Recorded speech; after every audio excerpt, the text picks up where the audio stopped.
মানুষ, তিন শ্রেণীর মানুষ। নাম্বার 1, এক শ্রেণীর মানুষ হলো আল-আম্বিয়া।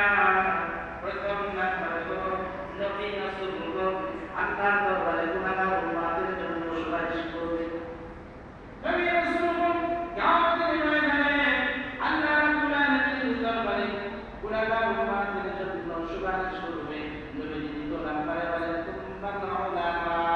দ্বিতীয় নাম্বার হলো উলামা, আলেম উলামা আল্লাহর দরবারে কিয়ামতের ময়দানে গুনাহগার উম্মতের জন্য সুপারিশ করবে। এখানে সে ভিতরে আসছে আল্লাহ রাব্বুল আলামিন যে কোরআন কারীম দুনিয়াতে পাঠিয়েছেন, যে কোরআন কারীম দুনিয়াতে আল্লাহ তাআলা দিয়েছেন, এই কোরআনের হাফেজ যদি কোনো হাফেজ এই কোরআন যদি কোনো হাফেজ মুখস্থ করে রাখতে পারে, আরে অবস্থায় যদি সে দুনিয়া থেকে চলে যায়, কিয়ামতের ময়দানে আল্লাহ রাব্বুল আলামিন ওই হাফেজ কোরআনকে ডাক দেয়া বলবে, ও হাফেজ কোরআন, আমি আপনার সাথে কঠিন কিয়ামতের ময়দানে তোমাকে সুপারিশ করার জন্য অধিকার দিলাম। এমন 10 জন মানুষকে তুমি সুপারিশ করে জান্নাত পর্যন্ত নিয়ে যাওয়া, যাদের উপরে আমি আল্লাহ রাব্বুল আলামিন জাহান্নাম থেকে ওয়াজিব করে দিয়েছি। একজন কোরআনের হাফেজ কম করে হলো কয়জন জান্নাতে দিতে পারবে? কম করে হলো 10 জন মানুষকে জান্নাতে দিবে। আর বলো বলেন কয়জন? 10 জনকে। একজন কোরআনের হাফেজ 10 জন মানুষকে জান্নাতে সুপারিশ করে নিয়ে যেতে পারবে।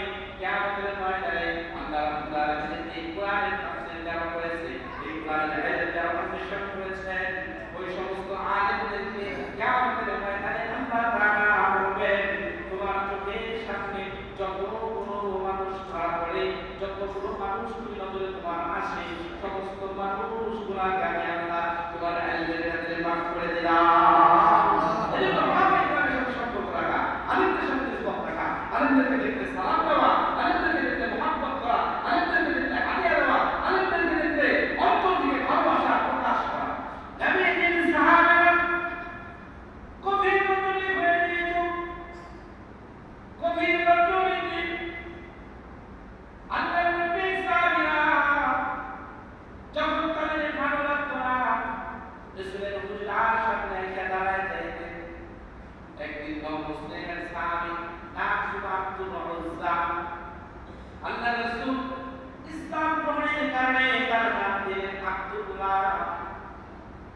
ইসলাম গ্রহণ করার কারণে বাপ মা সমস্ত সম্পদ থেকে তাকে বঞ্চিত করে দিয়েছেন।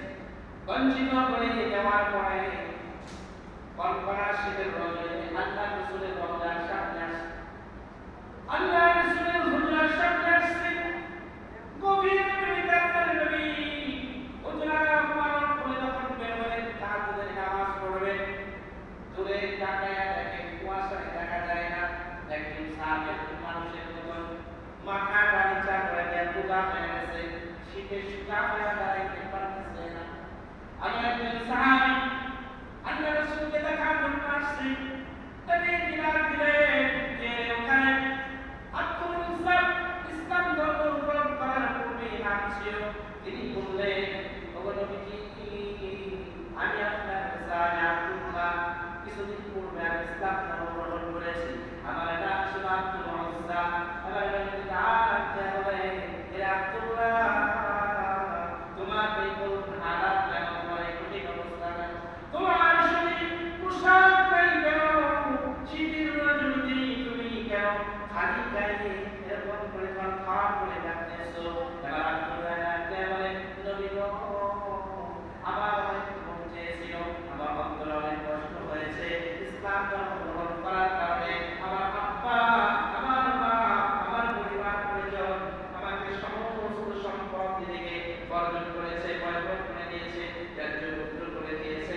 আমার বাবা বলেছে, তুই ইসলাম ধর্ম গ্রহণের উপরে তুমি অটল থাকো, তাহলে সমস্ত পোশাক পরিচ্ছদ করে তুমি আমার বাড়ি থেকে বের করে দেওয়া। অবনমিনী হারাম বন্ধু হৃদয়ে তুমি যাবো ভাবতেছিলাম, হঠাৎ করে মনে হলো আমার মনে হয় নবী দেখতে হয়তো আমি শান্তি পাবো। এই জন্য আল্লাহর নবী গো, আপনার দিদার করার জন্য আপনার রওজা হুজরার সামনে এসে দাঁড়ায় গেছি। সাহাবীরা আল্লাহর রাসূলকে দেখে যাচ্ছে। আল্লাহর নবী বলেন, ওয়ারাসাতুল আম্বিয়া, আলেমরা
ছিল এই কাপড় অবস্থায় শহীদদের নিয়ম হলো যে কাপড় পরে তারা যুদ্ধ করছে ওই কাপড় অবস্থায়